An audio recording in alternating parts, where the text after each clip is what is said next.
vol, torture, meurtre. Le cartel de drogue fera tout en vue de protéger ses intérêts, peu importe qui pourrait être pris dans le feu croisé. Les agents du FBI travaillent de concert avec les policiers de New York pour riposter, risquant leur propre vie pour infiltrer un gang de narcotrafiquants, pour faire la lumière sur leurs secrets et pour démanteler leur organisation depuis l'intérieur.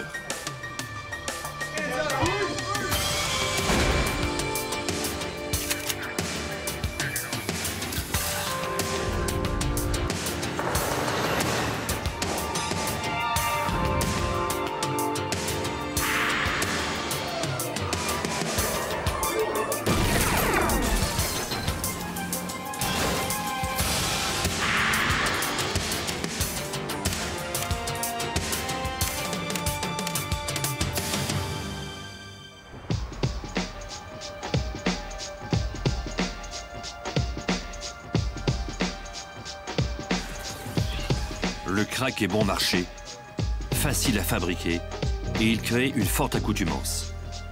Peu de temps après son arrivée sur le marché noir, la violence s'installa. La plupart des homicides avaient lieu dans la rue, et les victimes étaient des revendeurs ou des consommateurs. Mais d'innocentes personnes en firent aussi les frais.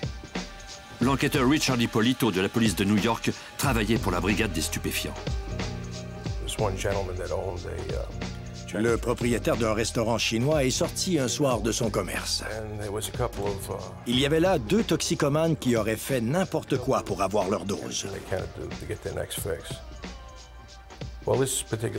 Comme le propriétaire avait des dents en or, ils ont tout bonnement décidé de le tuer. Et quand il s'est affaissé, ils ont sorti leur couteau et lui ont arraché les dents. À la fin des années 80, à New York, la vente de crack connut une forte recrudescence. Voici le lieutenant Mike Garrity de la police de New York. Ça a été une période très violente. Il y avait des guerres de gangs. Certains types contrôlaient une intersection. Si un autre revendeur avait le malheur de s'installer au même endroit, il y avait une fusillade. Et pendant ces fusillades, des innocents perdaient la vie. Le taux de criminalité augmentait sans cesse. Et la situation échappait totalement à notre contrôle. Mais arrêter les consommateurs de crack et les revendeurs ne réglerait malheureusement rien. C'était une histoire sans fin, ça évoluait constamment. Chaque fois qu'on arrêtait 1 ou 2 types, il y en avait d'autres pour les remplacer. Pour endiguer cette vague de violence, il fallait identifier les organisations qui importaient la drogue et les démanteler. À cette fin, le département de la justice créa un groupe d'intervention contre le crime organisé et le trafic de drogue. Connu sous le nom de C13, le groupe d'intervention était formé d'enquêteurs du service de police de New York et d'agents du FBI. Ils savaient exactement contre qui ils se battaient, selon le superviseur et agent spécial Fernando Llanos. Au début des années 90, à New York, les Colombiens contrôlaient le marché de la drogue. Les 2 principaux gangs reliés au trafic de drogue étaient les cartels de Medellín et de Cali de Colombie.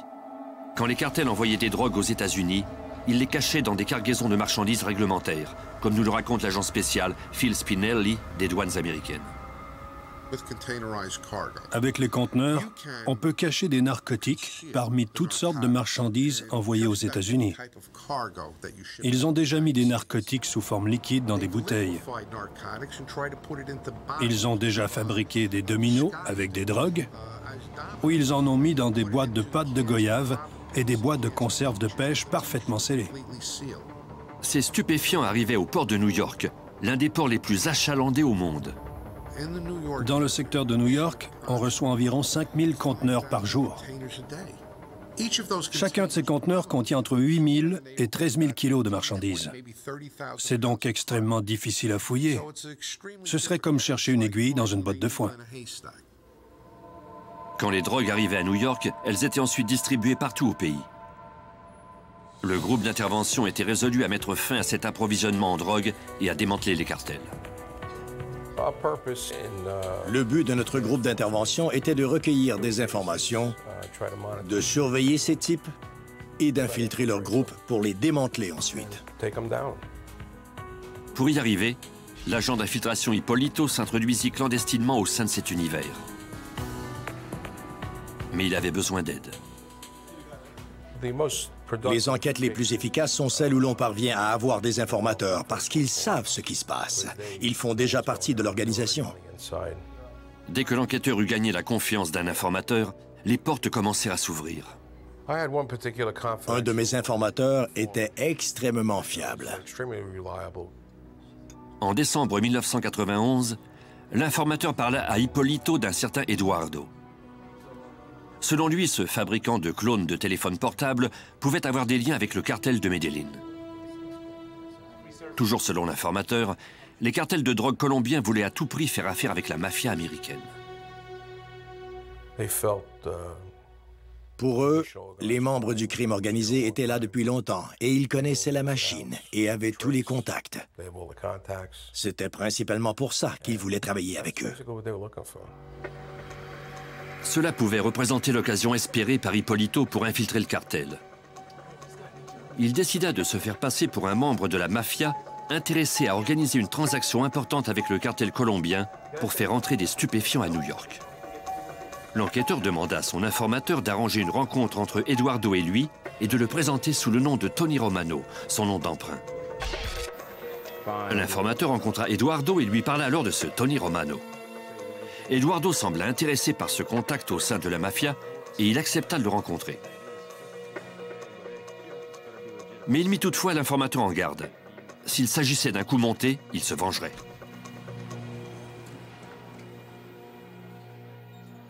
Les missions d'infiltration sont sans contredit les plus dangereuses missions confiées à un agent. Si quelqu'un découvre qu'il est policier, son informateur et lui seront à coup sûr tués. Chaque rencontre est préparée au quart de tour afin que l'agent d'infiltration sache exactement quoi dire et quel sujet éviter. Les opérations d'infiltration sont soigneusement mises au point. On n'envoie pas nos agents comme ça dans la fosse aux lions. On fait des rencontres préparatoires. On établit une stratégie et l'on examine tout en détail. On essaie d'envisager tous les scénarios possibles. Et quand on décide de passer à l'action, la sécurité de notre agent est primordiale. Les policiers sont assignés à la surveillance exclusive de l'agent d'infiltration. On essaie aussi d'avoir un certain contrôle sur les lieux où la rencontre va se tenir. On doit choisir un endroit avec lequel on est déjà familier. Le C-13 décida d'organiser la rencontre entre Hippolito et Eduardo dans un bar. On s'est installé à l'extérieur et on les a vus arriver. À l'intérieur, il y avait d'autres agents et des enquêteurs.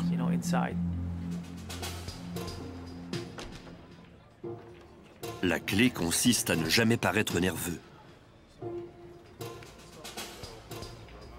C'était préférable de ne pas y aller trop vite parce que lorsqu'on fait ça, ils se méfient. Ils se mettent à croire que vous êtes un policier ou un agent du FBI et ils reculent. Je me suis dit que je commencerais par essayer de conclure un achat de clones de téléphone portable avec ce type. Hippolito suggéra de lui acheter des appareils reprogrammés qui utilisaient le service téléphonique d'abonnés à leur insu. Il lui dit qu'il avait besoin d'appareils comme cela dans la mafia. Je lui ai également dit que je ne voulais pas en venir trop vite au trafic de drogue parce que je ne le connaissais pas. Je lui ai dit, commençons par ça, et si ça fonctionne, on passera à autre chose. J'ai essayé d'être un peu psychologue. Eduardo accepta de cloner des téléphones portables moyennant un montant d'argent. Après la rencontre, Hippolito fit un compte-rendu au groupe d'intervention. Ses collègues avaient eu le temps, quant à eux, de recueillir des informations sur le trafiquant de drogue. Eduardo était considéré comme un petit passeur de drogue, ce qu'on appelle une fourmi. Il n'avait pas une position élevée au sein de l'organisation. Ce type établissait de nouveaux contacts et ce genre de choses. Il n'était pas notre cible dans notre enquête. On voulait simplement se servir de lui comme d'un point de relais pour atteindre les gens plus haut placés dans la hiérarchie. Après avoir déclaré qu'il était satisfait de son achat de téléphone portable, Hippolito passa à l'étape suivante. Il organisa une autre transaction avec Eduardo, cette fois pour la vente de narcotiques. L'enquêteur devait maintenir son image de mafioso. On doit avoir une certaine crédibilité et convaincre les gens qu'on est réellement ce qu'on prétend être. Mais pour faire ça, il faut avoir la bonne attitude, l'expression qui sonne juste. Les autorités devaient y aller progressivement. Il n'aurait pas été sage d'acheter immédiatement une grosse quantité de cocaïne, car cela aurait pu éveiller les soupçons d'Eduardo. Ça aurait été comme de brandir un drapeau rouge. On a plutôt décidé de se limiter à une petite quantité. On a demandé à Eduardo de nous trouver 1 kilo de cocaïne. Eduardo trouva sans mal le kilo de drogue, ce qui était un bon indice des liens qu'il pouvait avoir avec le cartel.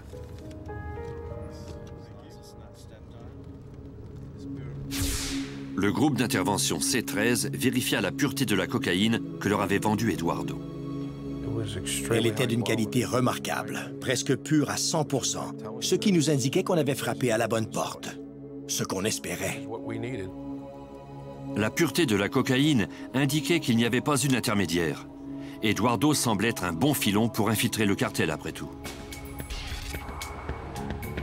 Après cette transaction, Eduardo demanda à l'enquêteur Richard Ippolito de rencontrer les narcotrafiquants pour lesquels il travaillait.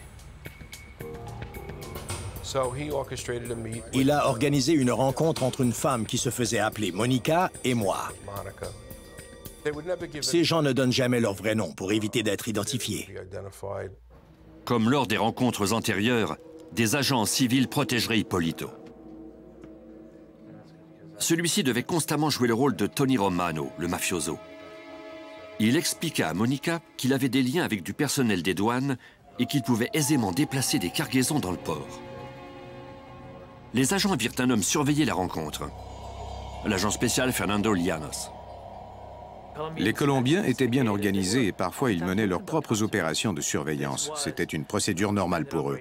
On devait donc se méfier de ces types car ils pouvaient guetter la présence éventuelle de policiers.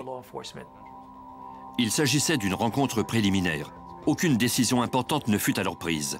Monica afficha un certain intérêt, mais déclara qu'elle voulait d'abord en discuter avec son associé Willy. Quand Eduardo et elle quittèrent les lieux, les agents les suivirent jusqu'à leur voiture pour identifier le véhicule de Monica. Par la suite, ils demandèrent à un patrouilleur de l'arrêter sous un faux prétexte dans l'espoir de découvrir son vrai nom. L'homme derrière le volant était celui qui avait surveillé la rencontre au restaurant. Le policier put identifier les deux suspects. L'homme s'appelait Gustavo Valencia et le vrai nom de Monica était Rocio London. L'enquêteur introduisit leur nom dans la base de données et découvrit qu'ils avaient tous deux des liens avec les cartels colombiens, les plus dangereux narcotrafiquants au monde. Avec cette information, le groupe d'intervention put ouvrir officiellement une enquête fédérale pour complot et demander le soutien des douanes américaines. Après avoir lu les rapports, l'agent Phil Spinelli du service des douanes confirma au groupe que le pseudonyme de Valencia était effectivement Willy. On avait identifié Willy comme étant un cousin éloigné de Pablo Escobar, alors à la tête du cartel le plus important. Escobar dirigeait les opérations du cartel de Medellín, le gang le plus violent de toute l'histoire du trafic de cocaïne colombien. Il mettait la tête de policiers colombiens à prix et s'assurait ainsi le pouvoir en faisant tuer tous ceux qui lui barraient la route. Comme Willy était parent d'Escobar, l'enquête du groupe C13 devenait prioritaire. Le lieutenant Mike Garrett. Lors de toute enquête, on commence à la lettre A et l'on essaie de se rendre à la lettre Z. Et c'était ce qu'on voulait faire, passer des niveaux inférieurs au niveau supérieur. Quand on a rencontré Willy et connu ses contacts, on s'est dit qu'on avait atteint la bonne cible. À titre d'agent d'infiltration, Ippolito risquait constamment de se faire tuer. Il ne pouvait jamais se défaire de son personnage. Tony Romano, le rôle qu'il jouait, était censé avoir des contacts dans le port, ce qui n'était pas le cas d'Ippolito. Pour que son personnage puisse être crédible, les agents des douanes lui donnèrent un cours accéléré en transport international. Il était primordial pour Richard de tout connaître à propos des ports. On doit se souvenir que Richard jouait le rôle du type qui en avait vu d'autres et qui faisait partie de la mafia. Il avait également prétendu avoir des contacts avec les employés du port et pouvoir aisément faire passer des stupéfiants malgré les douanes. Le seul moyen pour lui de convaincre Willy et Monica, c'était de leur montrer à quel point il connaissait intimement les procédures et leur expliquer comment ils comptaient s'y prendre pour mener à bien leur projet tout en étant crédibles. Tout serait vrai et précis. Comme les cartels étaient assez puissants pour procéder à leur propre vérification d'antécédents, le groupe d'intervention créa une identité complète à Tony Romano en mettant dans son dossier notamment de multiples démêlés avec la justice. Tous ceux qui enquêtaient sur cette affaire savaient à quel point il était primordial de protéger l'identité d'Hippolito. Ils n'avaient pas oublié le cas de l'agent spécial Enrique Camarena de la DEA, décoré pour l'excellence de son travail et qui avait été identifié par un gang de narcotrafiquants mexicains qu'il avait infiltré en 1985. Des membres du gang l'avaient enlevé. Ils l'avaient torturé avant de le poignarder à mort. Le groupe d'intervention posa des micros sur Hippolito afin d'obtenir des enregistrements de conversations compromettantes. Les membres du C13 savaient fort bien que si quelqu'un découvrait l'identité d'Hippolito, ce serait fini pour lui. Lors des précédentes rencontres avec les suspects, personne ne l'avait fouillé. Mais cela pourrait changer. Dans ce genre de travail, il est facile de s'expliquer si quelqu'un trouve une arme sur soi. Ça fait partie de ce genre de métier. Mais il est extrêmement difficile d'expliquer la présence d'un micro collé sur sa poitrine. Et surtout, Hippolito devait incarner son personnage jusqu'au bout des ongles pour écarter tout soupçon. Je devais m'habiller comme le font les truands, parler comme eux. Je devais conduire une voiture tape à l'œil et porter des bijoux. Bientôt, Hippolito rencontra Willie. Plus il montait dans la hiérarchie de l'organisation, plus les suspects étaient méfiants. Il était plus difficile de les berner. On parle ici de gens qui écoperaient de longues peines d'emprisonnement s'ils étaient capturés. Dans ce monde-là, ils ont tous un sixième sens. Le succès de ces individus dépend totalement de ce sixième sens, comme s'ils devaient avoir une antenne qui les avertit du danger. Et ces types étaient là pour évaluer Richard et déterminer s'ils pouvaient compter sur lui et faire affaire avec lui.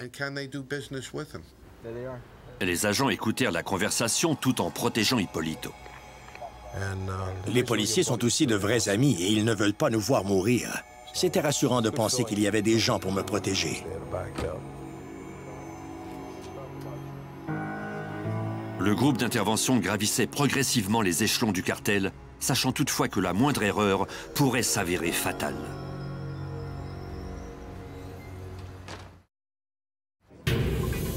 L'agent d'infiltration Richard Hippolito jouait le rôle d'un mafioso qui s'appelait Tony Romano. Il rencontra bientôt des membres d'un cartel de drogue colombien. Sa protection était assurée par des membres du groupe d'intervention C13, dont certains faisaient mine d'être des gardes du corps de la mafia. Hippolito déclara aux suspects Willie et Monica que s'ils recevaient en contrebande de la cocaïne au port de New York, ils pourraient leur éviter la douane et cacher ces stupéfiants dans un entrepôt jusqu'à leur distribution. Voici l'agent Phil Spinelli du service des douanes. Cette offre était alléchante pour les Colombiens, parce qu'ils avaient besoin de quelqu'un qui viendrait chercher au quai les conteneurs remplis de narcotiques. Après la rencontre, des agents civils prirent les suspects en filature. Ils notèrent alors un détail intéressant à propos des narcotrafiquants, comme s'en souvient l'agent spécial Fernando Llanos. Ils étaient très discrets. Les Colombiens ne roulaient pas dans des Mercedes-Benz, des Porsche ou d'autres véhicules clinquants et hors de prix. Leurs vêtements n'attiraient pas l'attention. Ils ne portaient pas de bijoux en or. Ils faisaient tout pour ne pas sortir de l'ordinaire. En tout cas, c'était évident avec Monica et Willie. Les enquêteurs recueillirent davantage d'informations sur le couple par le biais d'autres contacts. On croyait qu'ils s'étaient déjà fait confier de grosses quantités de stupéfiants et qu'ils les avaient perdus. Par conséquent, ils avaient perdu la confiance de leurs supérieurs. Ils avaient perdu de l'argent et en devaient maintenant au cartel. Quand Willie et Monica avaient perdu ces drogues, le cartel avait été très clair.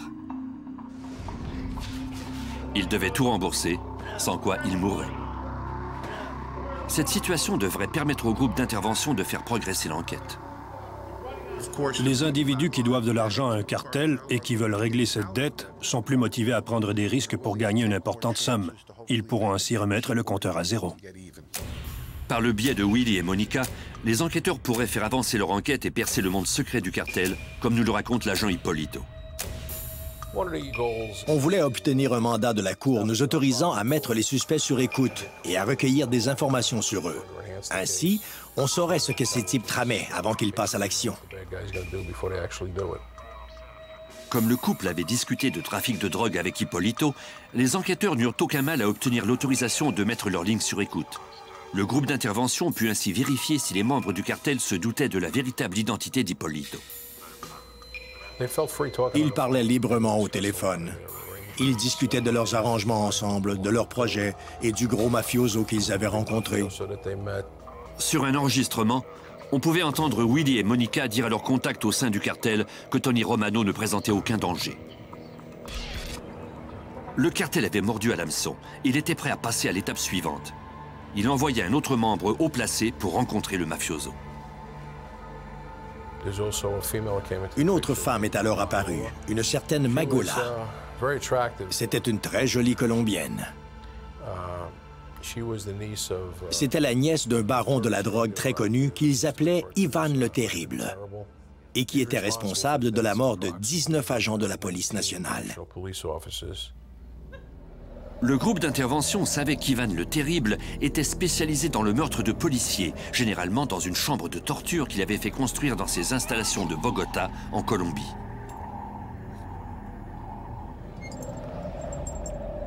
Hippolito devait continuer de jouer son rôle et convaincre Magola qu'il était un membre de la mafia au risque d'être tué. Mais c'était le policier parfait pour ce genre de mission.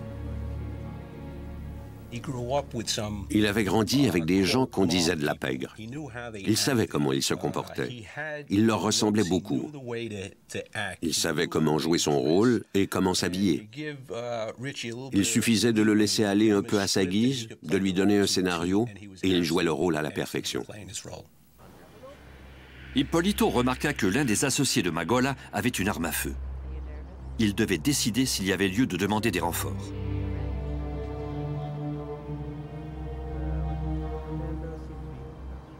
Il préféra courir le risque de continuer à jouer son rôle. Il ne voulait pas faire échouer l'enquête. Les renforts savaient ce qu'ils devaient faire si quelqu'un les identifiait. Si quelqu'un nous identifiait, on s'éloignerait un peu des lieux. Jusqu'à un certain point, ils pourraient croire qu'ils avaient vu des fantômes. Mais ça n'aurait pas été des fantômes, bien entendu. Au bout du compte, Magola sembla croire que Tony Romano pouvait effectivement les aider à faire entrer la drogue au pays en toute sécurité. Lentement, le groupe d'intervention ouvrait des portes à l'intérieur du cartel. Ça se jouait petit à petit. D'abord, on a rencontré Eduardo, ensuite Monica, puis ça a été au tour de Willie. Maintenant, c'était Magola. Ils nous présentaient sans cesse de nouvelles personnes, et ces dernières faisaient un rapport à leurs supérieurs en Colombie et leur disaient comment les choses progressaient. Plus l'enquête progressait, et plus le C13 devait consacrer des ressources à l'affaire. On avait même fourni un bureau au policier Hippolito qui jouait le rôle d'un mafioso. J'avais un faux bureau à Floral Park dans le Queens, équipé de caméras et de micros. Je pouvais y faire enregistrer des rencontres et recueillir ainsi des indices. Dès que Willie et Monica se présentaient au bureau de Romano pour une réunion, ils étaient surveillés.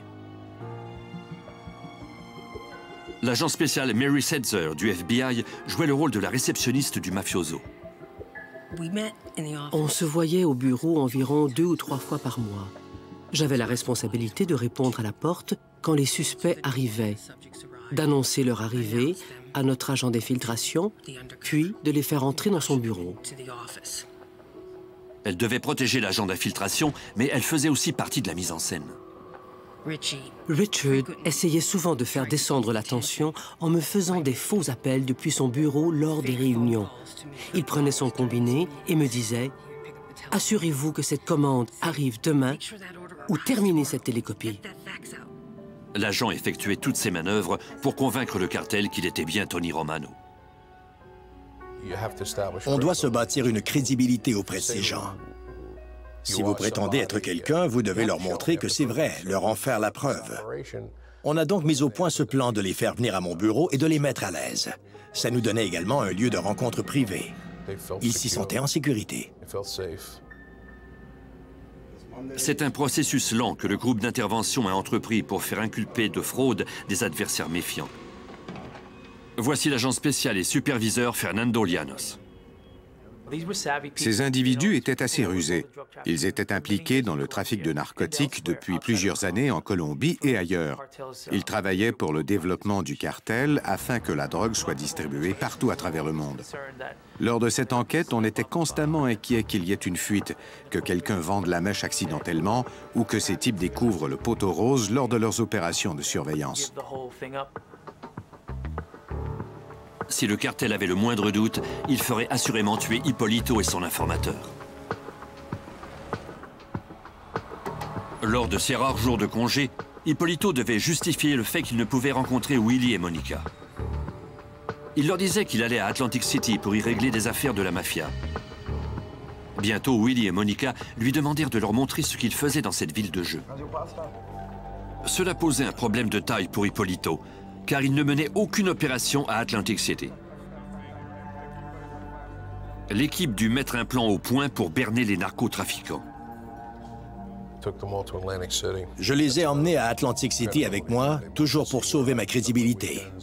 Ils voulaient savoir où je passais mes week-ends et quels endroits je fréquentais. On les a donc emmenés dans les casinos. Les policiers du New Jersey ont joué un rôle déterminant pour faire des arrangements avec les casinos, afin que je puisse y mettre les pieds et être traité comme un vrai caïd. On a ainsi pu leur obtenir des chambres et l'on a festoyé comme des rois. Il y avait constamment des renforts tout autour. L'opération avait été soigneusement préparée et rien n'avait été laissé au hasard. Le groupe d'intervention souhaitait que les membres du cartel soient absolument sûrs qu'Hippolito faisait partie de la mafia. Ils confièrent à un autre agent d'infiltration la mission de jouer le rôle d'un capitaine de la mafia qui demanderait à l'informateur de parler à Hippolito.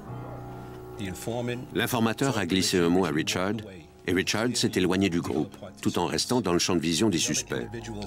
Comme prévu, notre pseudo-capitaine a embrassé Richard sur les deux joues, l'a pris dans ses bras et lui a remis une enveloppe contenant une liasse de billets de banque. Richard lui a ensuite donné congé. Il est retourné à la table, a sorti l'argent de l'enveloppe, l'a examiné avant de le remettre dans l'enveloppe et de se plaindre que même à Atlantic City, il n'avait jamais droit à une pause. Nos suspects ont semblé très impressionnés par cette mise en scène.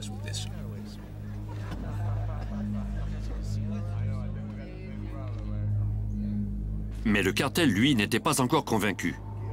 Ses dirigeants envoyèrent quelqu'un interroger Hippolito. Dans le milieu, il se faisait appeler Sammy, et sa spécialité était de démasquer les agents d'infiltration.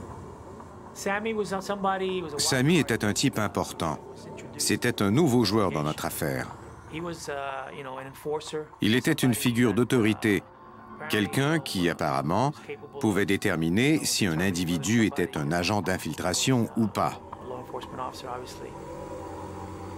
La pièce était remplie de micros, et les agents surveillaient les lieux depuis un bureau de l'hôtel tout en étant en contact avec d'autres agents postés près de la chambre.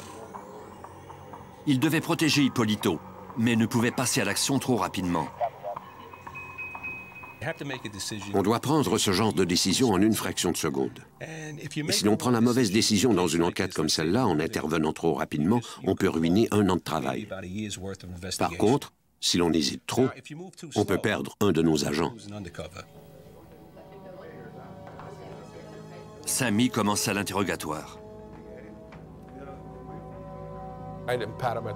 Je ne l'ai pas fouillé pour voir s'il était armé, mais plusieurs de ces types le sont, et l'on doit être prudent. Je devais fournir les bonnes réponses, parce que s'il se doutait le moindrement que j'étais son ennemi et que je ne cherchais qu'à avoir sa peau, j'aime mieux ne pas imaginer ce qu'il aurait pu me faire. Hippolito savait que les renforts étaient tout prêts, mais il était malgré tout tendu. On établit toujours un signal avec les agents en renfort au cas où la situation dégénérerait. On a un mot de code. Mais si jamais on dit ce mot accidentellement, ils peuvent arriver et tout ruiner. À plusieurs reprises, Sammy fit entendre à Hippolito qu'il croyait qu'il leur mentait. On a eu chaud. On aurait pu prendre les lieux d'assaut en quelques secondes, mais ces quelques secondes pouvaient signifier la vie ou la mort. C'était une situation extrêmement angoissante. Sammy continuait de presser Hippolito de questions. Les agents craignaient que tous leurs efforts ne fussent réduits à néant si Hippolito ne fournissait pas la bonne réponse. Sa vie était en danger.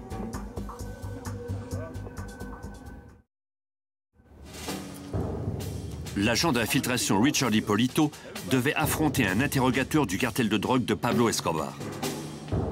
L'homme se faisait appeler Sammy. Il exigea qu'Hipólito lui décrive en détail ses crimes antérieurs afin de prouver qu'il était bel et bien un membre de la mafia. Des agents surveillaient la rencontre, prêts à envoyer des renforts. À un moment donné au cours de l'interrogatoire, je me suis dit que je devais mettre un terme à la rencontre avant que l'informateur ou moi ne donnions la mauvaise réponse. Je me suis alors levé et j'ai dit, « Écoutez, vous attendez-vous réellement à ce que je vous révèle tout ce que j'ai fait? Croyez-vous que je vais vous dire qui j'ai tué et avec qui j'ai conclu des marchés de drogue? » J'ai ajouté, « Vous pourriez être un flic ou un agent. Je vous ai tout dit ce que j'avais à vous dire. » L'agent prenait un risque en jouant le mafioso qui voulait qu'on lui montre un peu de respect. J'ai dit, « Si vous ne vous sentez pas à l'aise avec moi, je ferai affaire avec d'autres gens. » La tension monta d'un cran. Il était en colère. Il est alors allé rejoindre ses associés. Il discutait en espagnol, langue que je ne parle pas. Sammy et ses associés étaient peut-être en train de planifier un acte violent. Malheureusement, Hipólito ne pouvait changer ce qu'il avait dit. On ne peut pas montrer qu'on est intimidé ou qu'on a peur d'eux. C'est la pire chose à faire. Il faut se montrer aussi déterminé qu'eux, sinon plus. L'enquêteur Margheriti était juste à côté, mais il pouvait intervenir trop tard. On s'apprêtait à entrer en scène. Mais Richard s'en est bien tiré. Il a pu éviter la catastrophe.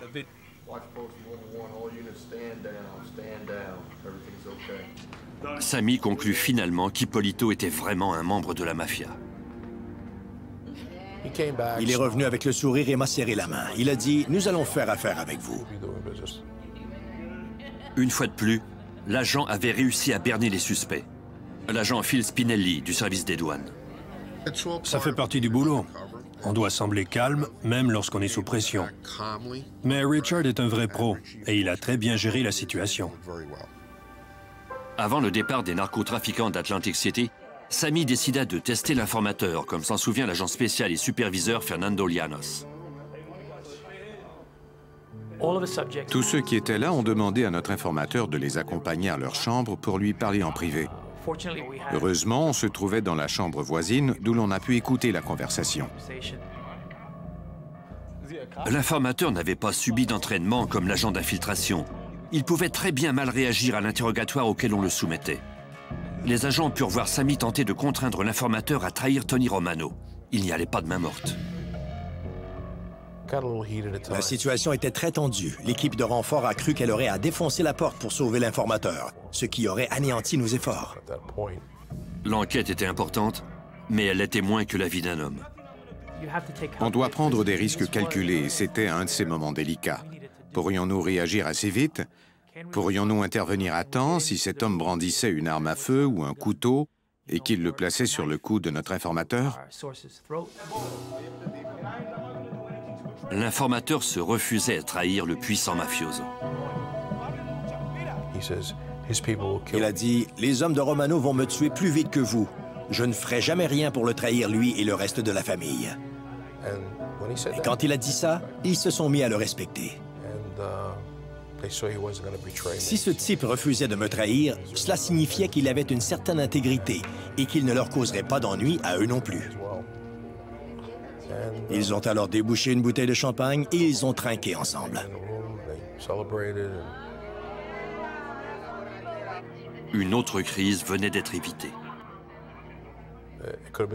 Ça aurait pu être la fin de l'enquête ou la fin de l'informateur s'ils avaient décidé de le tuer. On aurait dit que les cartels tenaient réunion sur réunion, mais c'est ainsi qu'ils avaient réussi à devenir si puissants. C'étaient des adversaires de taille. Il y a eu de nombreuses négociations avant qu'on puisse importer de la cocaïne de Colombie.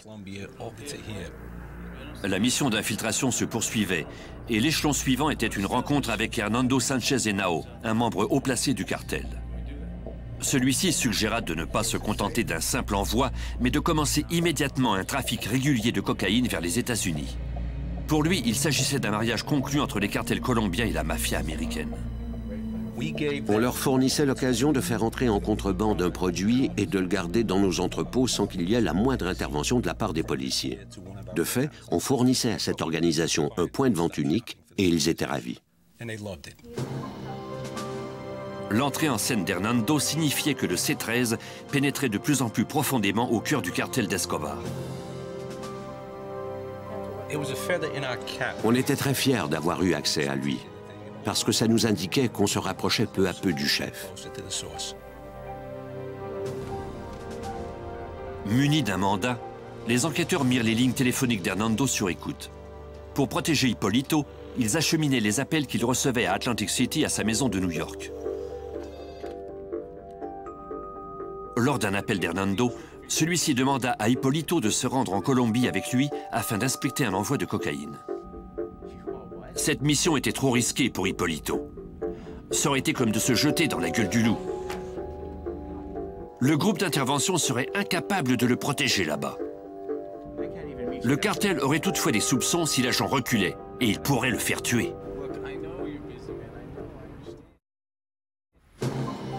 L'agent d'infiltration Richard Hipólito mettait sa vie en jeu pour faire démanteler le puissant cartel de drogue de Medellín. Hernando Sanchez Henao lui avait demandé de l'accompagner en Colombie pour inspecter un envoi de cocaïne. L'agent devait trouver un prétexte pour ne pas faire le voyage, celui-ci étant trop dangereux. Son équipe ne pourrait pas le protéger en terre étrangère. Il répondit à Hernando qu'il ne pouvait laisser ses affaires. Il espérait que le narcotrafiquant n'y verrait que du feu. De deux choses l'une. Ou bien il se désintéresserait de nous et l'on n'entendrait plus jamais parler d'eux, dépendamment de notre degré d'infiltration, ou bien il considérerait que j'en savais trop et ma vie serait en danger. Hipólito eut un coup de chance. Hernando le crut. Le groupe d'intervention surveillait toujours les suspects pour identifier le plus grand nombre possible de leurs complices. Les enquêteurs virent Hernando rencontrer un homme qu'on identifia plus tard comme étant Mauro Trujillo, un membre haut placé du cartel qui était recherché par la DEA pour le trafic de stupéfiants et le blanchiment d'argent. Les agents espéraient lui mettre la main au collet, mais comme ils ne voulaient pas faire avorter l'enquête, ils décidèrent d'attendre. Plus Hipólito infiltrait le cartel, plus il était en danger. Les facteurs de risque étaient plus grands. Certains soirs, je ne pouvais même pas rentrer à la maison. Pour rentrer chez moi, je devais absolument être sûr que je n'étais pas suivi. Finalement, après le jour de l'an, Hipólito apprit que la marchandise était sur le point d'arriver. Il y eut toutefois un changement dans les plans. Hernando lui dit que ce ne serait pas de la cocaïne qui arriverait. Le cartel avait plutôt choisi d'envoyer 9,5 tonnes de marijuana en guise d'essai. Hipólito fit mine d'être très agacé par ce changement de plan. Heureusement, la quantité de drogue était si importante qu'il serait possible de mettre enfin un terme à l'opération. Pour une quantité d'essai, c'était toute une quantité. On n'avait jamais vu cela avant. D'habitude, on parle d'environ 2 kilos de drogue. Ces types voient alors si la drogue est saisie ou non. Le groupe d'intervention ne pouvait pas permettre qu'une telle quantité de drogue se retrouve sur le marché noir. Quand l'envoi arriva au quai de New York, des agents civils le transportèrent aussitôt à l'entrepôt d'Hipólito. Les enquêteurs devaient vérifier ce qui se trouvait dans le conteneur. Malheureusement, celui-ci était scellé afin que personne ne l'ouvre. C'est une pratique courante dans le domaine du transport international. Les agents devraient trouver un moyen d'ouvrir le conteneur sans briser le sceau. L'agent Phil Spinelli, des douanes américaines. Ils sont parvenus à enlever la porte sans briser le sceau. À première vue, cela semblait être un envoi de vêtements.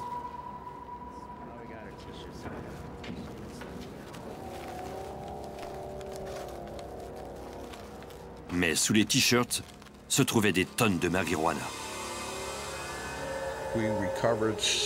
On a recueilli quelques 272 cartons contenant 8500 kilos de marijuana, dont la valeur était estimée à plus de 22 millions de dollars.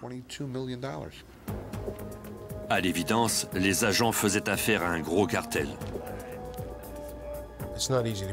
Il n'est pas facile de mettre la main sur 9,5 tonnes de marijuana.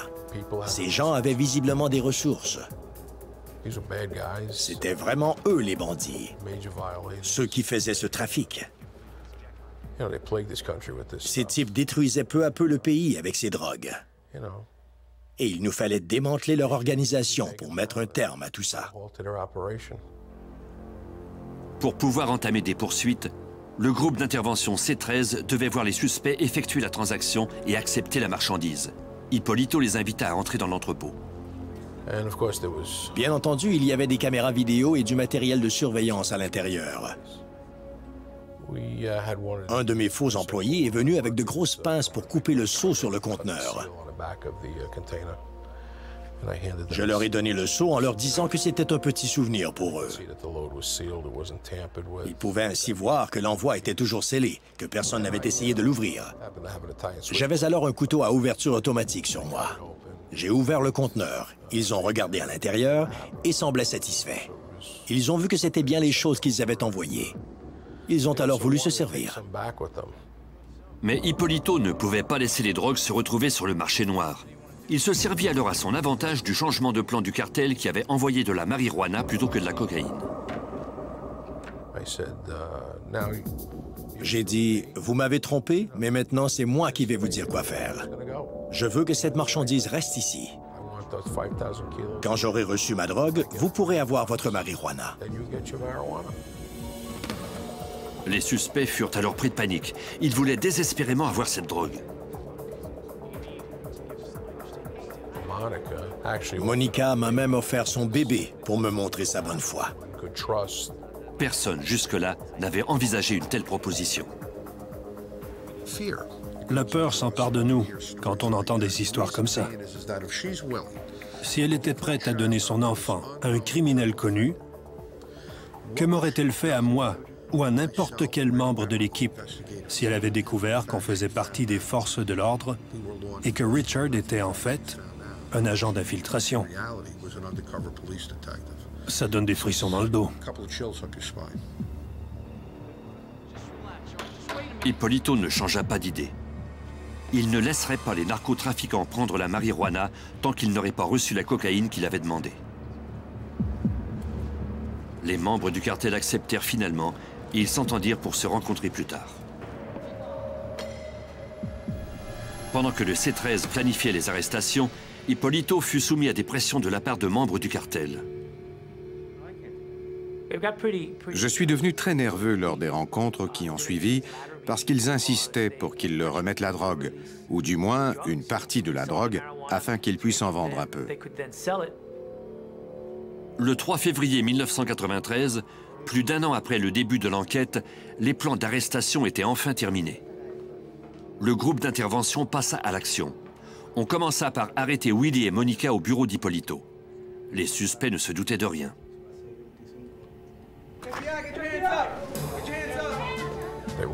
Ils étaient complètement ahuris. Ils ne savaient pas ce qui se passait.